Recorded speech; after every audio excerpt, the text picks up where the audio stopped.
संथ पाणी कापत जाणारी बोट, क्षितिजावर दिसणारा उगवता सूर्य आणि पाण्यात पडणारं त्याचं प्रतिबिंब ही दृश्य आहेत रत्नागिरीतल्या पावस गावातल्या गौतमी कांदळवन पर्यटन प्रकल्पातली. या बोट सफारीचं वैशिष्ट्य म्हणजे महिलांचा गट ही सफारी चालवतो.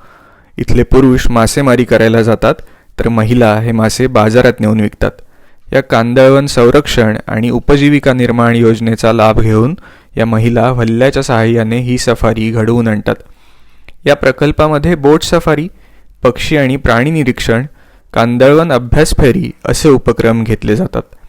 गटातल्या महिला पर्यटकांना कांदळवन प्रजातींची शास्त्रीय नावं, वैशिष्ट्य, त्यांचे फायदे आणि त्यांना असणारे धोके याबद्दल माहिती देतात. कांदळवन संरक्षण, पर्यटन आणि त्यातून स्थानिकांसाठी उपजीविका या हेतूने महाराष्ट्र वन विभागाच्या कांदळवन कक्ष आणि कांदळवन प्रतिष्ठान यांच्या सहाय्याने सुरू असलेला हा प्रकल्प भरती ओटीच्या वेळेनुसार असतो आणि या वेळा सतत बदलत असतात. म्हणून सफारीचा अनुभव घेण्यापूर्वी स्क्रीनवर असलेल्या नंबरवर संपर्क साधा.